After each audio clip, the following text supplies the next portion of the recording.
Oi, queridos alunos, estamos na nossa primeira aula de raciocínio lógico. Vamos fazer então o curso de raciocínio lógico para concursos usando o critério, o programa da Fundação Carlos Chagas. Este curso vai tentar te preparar para os concursos da Fundação Carlos Chagas. Concursos como o TRF, o TRT, o TRE, vários concursos que teremos agora nesse ano de 2013. Vamos começar então com um assunto que cai pouco, mas sempre cai. Por exemplo, no último concurso TRT tivemos questões sobre isso. No último TRF também tivemos questões sobre isso. Vamos começar falando de tabela verdade, proposição, conceitos de lógica. E depois vamos fazer várias questões do jeitinho da Fundação Carlos Chagas também. Ok? Bem, inicialmente o conceito de proposição. Vamos ao nosso monitor. Veja a imagem do nosso monitor. Curso de raciocínio lógico online, professor Joselias, aula 01. O primeiro conceito que nós vamos ver é o conceito ligado à lógica proposicional. Lógica proposicional. Veja o conceito de proposição. Proposição. Chamaremos de proposição ou sentença todo conjunto de palavras ou símbolos que exprimem um pensamento de sentido completo. Isso quer dizer então que a proposição ela exprime um pensamento. Portanto, a proposição será uma declaração. A proposição é uma declaração. Então, a ideia que nós vamos colocar para a proposição é a ideia de declaração. Beleza? Então, a proposição será uma declaração. Bem, como vocês sabem, uma declaração pode ser verdadeira como pode ser falsa. Então, as proposições são sentenças, são orações, que serão verdadeiras ou serão falsas. Toda vez que você declara alguma coisa, a sua declaração poderá receber o atributo verdadeiro ou falso. Continue com a imagem do nosso computador. Veja a imagem. Exemplo. Letra A. A sentença. O Lula é o presidente do Brasil. Isto é uma proposição. Isto é uma declaração. Repara que temos aqui uma declaração que pode ser verdadeira ou pode ser falsa. O Lula é o sujeito, é o presidente do Brasil, é o predicado. Temos aqui uma oração simples, que nós vamos chamar de proposição simples. Outro exemplo de proposição, a letra B. A letra B diz: o Rio de Janeiro fica na Europa. Isto é uma declaração. É uma declaração que poderá ser verdadeira ou poderá ser falsa. No nosso mundo hoje, esta seria uma proposição falsa. Outro exemplo de proposição. Elvis não morreu. Elvis não morreu. Isto é uma declaração.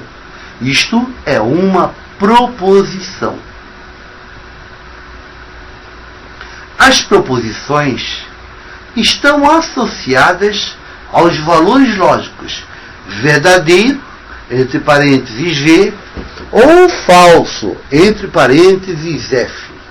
Então, queridos alunos, nós vamos associar essas declarações a um atributo que receberá o valor verdadeiro, V, e o valor falso, F.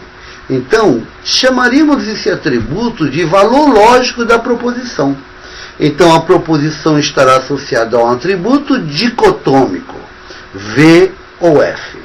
E quando for verdadeira, eu vou representar pela letra V. Quando for falsa, nós vamos representar pela letra F. Então, para cada declaração, teremos esse atributo.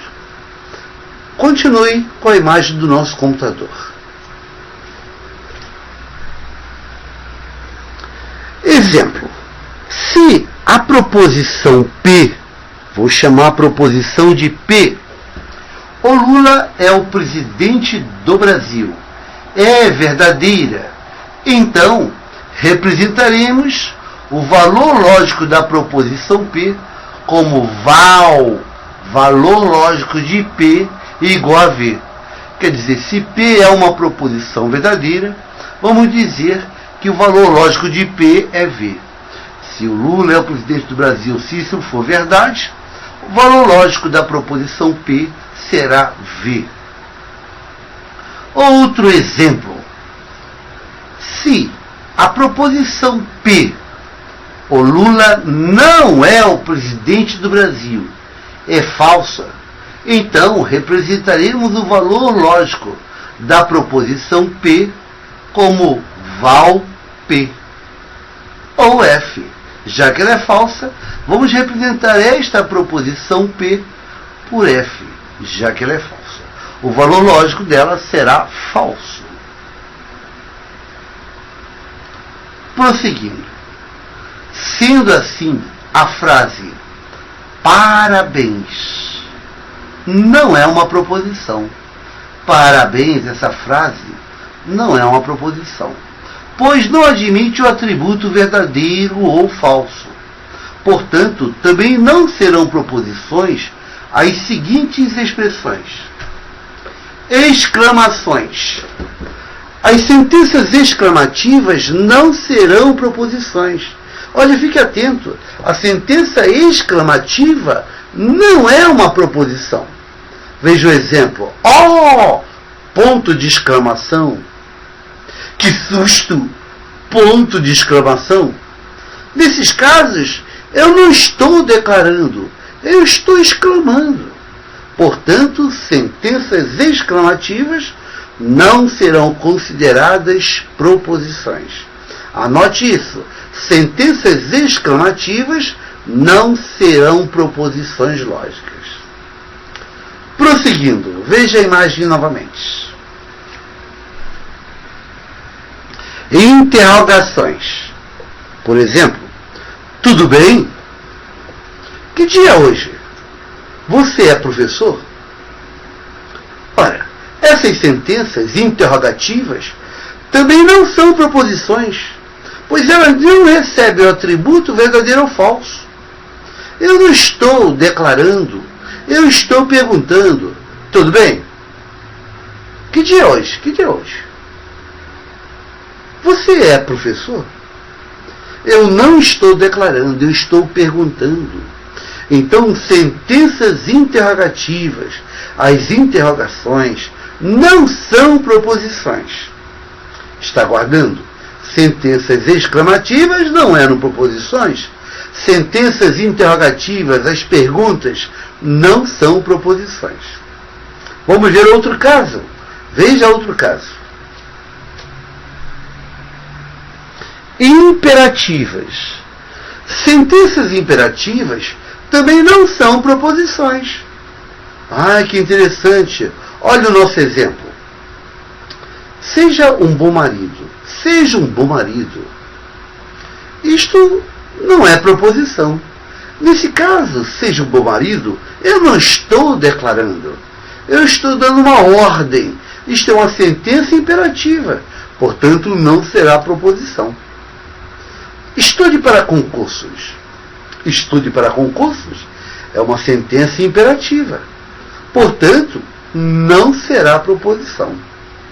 As sentenças exclamativas não são proposições. As sentenças interrogativas não são proposições. E as sentenças imperativas também não serão proposições. Beleza? Prosseguindo. Veja a imagem do nosso monitor. Paradoxos. Paradoxos não são proposições. Cuidado, os paradoxos não são proposições. O que é um paradoxo? Paradoxo é uma situação que não existe na prática. Isto não seria uma proposição. Veja o nosso exemplo. Esta frase é falsa. Esta frase é falsa. Esta frase é falsa. Isto é uma proposição? esta sentença é falsa, ou esta frase é falsa, né? Esta sentença é falsa. Isto é uma proposição? Não, isto não é uma proposição. Esta sentença é falsa. É um paradoxo. Olha, nós vamos representar as proposições com as letras do alfabeto. A proposição A, proposição B, proposição C, proposição D. Vamos representar com as letras do alfabeto. As sentenças vão ser proposições quando elas admitem um valor lógico, verdadeiro ou falso. Veja esse exemplo aí, ó. Então, fique com atenção no exemplo. Veja a imagem. Corta para a imagem, então, do computador. Esta sentença é falsa. Verifique que isto não é uma proposição. Ó, por exemplo, vou chamar isso aqui de proposição P. Então, P é essa frase aí, ó. Esta sentença é falsa. É falsa. Esta seria a proposição P. Estou supondo que isso seja uma proposição P. Já que eu estou supondo que isso é uma proposição, essa proposição pode ser falsa ou verdadeira. Então vamos ver se ela pode ser uma proposição verdadeira. Então suponha que P é uma proposição verdadeira. Isso quer dizer que isto é uma declaração verdadeira? Está dizendo então que isto é uma declaração verdadeira. P é verdadeira. Ora, se P é verdadeira, esta declaração teria que ser verdade. Então, se esta sentença é falsa, se isto é verdade, para que ela seja verdadeira, ela teria que ser falsa. Opa, não pode. Não tem sentido uma proposição ser verdadeira e ser falsa. Não tem sentido uma proposição ser verdadeira e ser falsa ao mesmo tempo. Isso não pode acontecer. Mas vamos ver então. Será que isso pode ser uma proposição falsa? Bem, vamos supor que P seja uma proposição falsa. Se P for uma proposição falsa, o que essa sentença está dizendo? Está dizendo que ela é falsa. Então ela está dizendo verdade. Epa! Se ela for falsa, ela teria que ser verdadeira. Se ela for falsa, ela teria que ser verdadeira.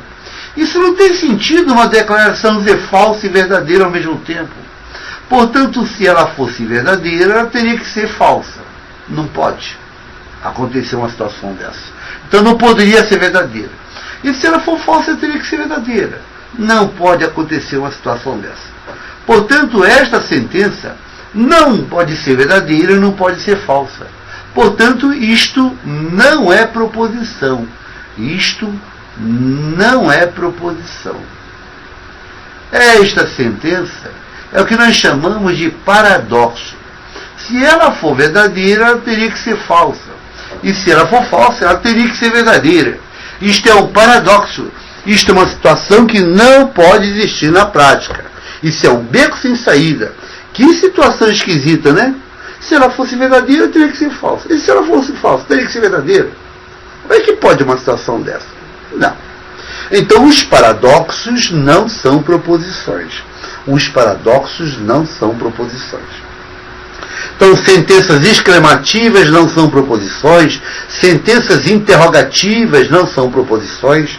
Sentenças imperativas não são proposições. E os paradoxos também não são proposições. Eu vou aproveitar esta oportunidade, já que nós estamos falando de paradoxo, para te falar sobre um paradoxo muito famoso. Um paradoxo feito pelo Russell. O Russell trouxe muita contribuição para a lógica.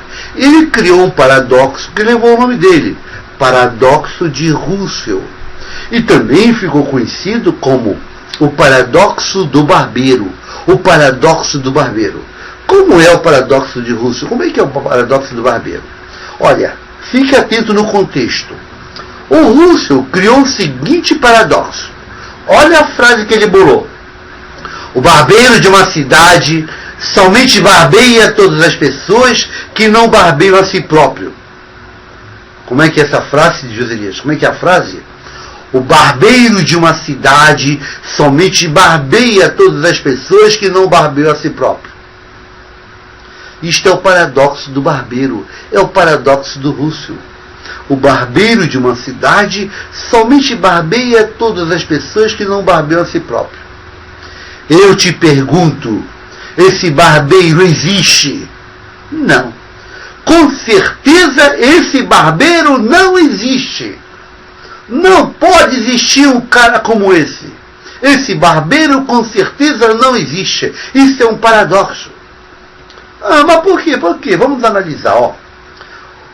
O barbeiro de uma cidade somente barbeia todas as pessoas que não barbeiam a si próprio. Estou imaginando uma cidade pequenininha.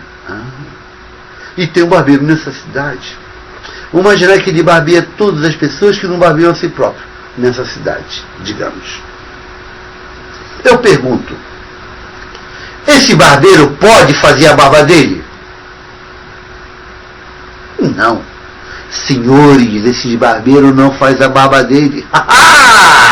Ele não pode fazer a barba dele, pois ele somente barbeia todas as pessoas que não barbeiam a si próprio. Portanto, ele não pode fazer a barba dele, pois ele somente barbeia todas as pessoas que não barbeiam a si próprio. Esse barbeiro não pode fazer a barba dele. Legal, legal? Então, fato consumado, esse barbeiro não faz a barba dele.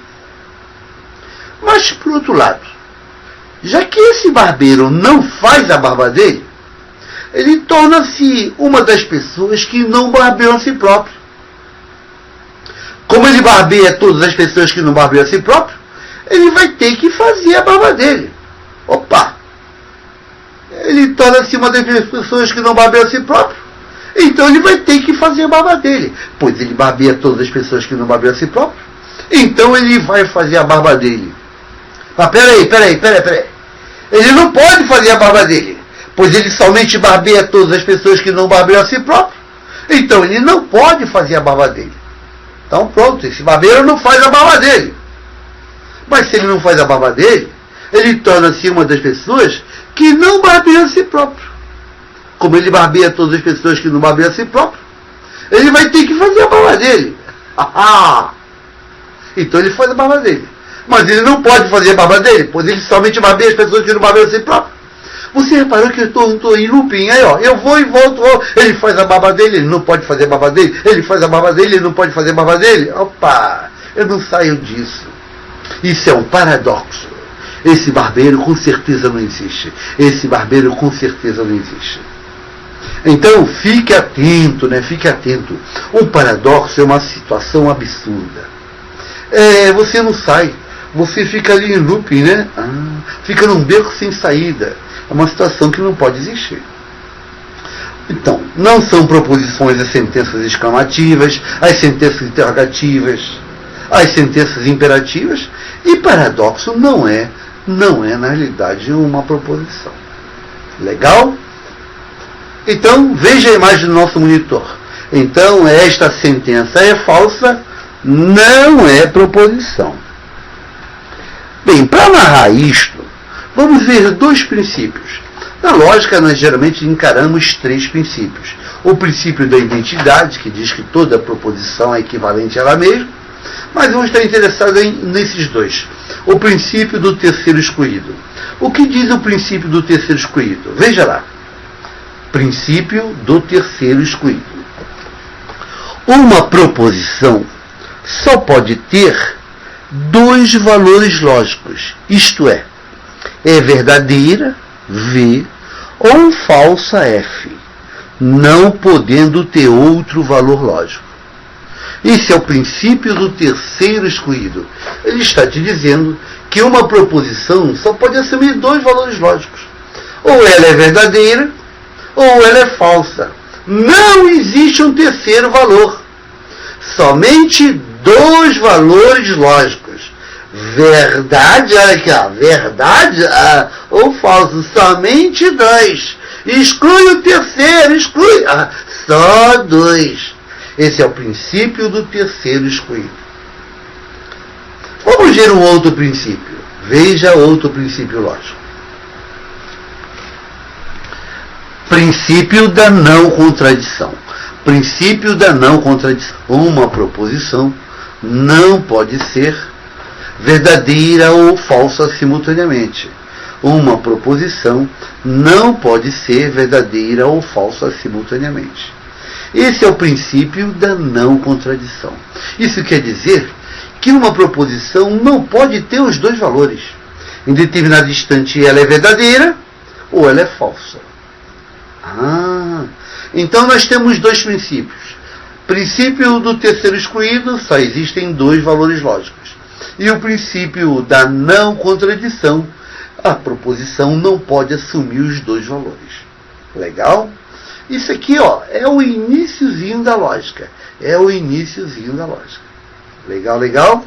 Na próxima aula vamos fazer exemplos sobre sentenças. Algumas provas apresentam algumas questões onde pergunta se é ou não proposição. Ok? Essa foi a nossa aula introdutória. Uma boa sorte e até a próxima aula.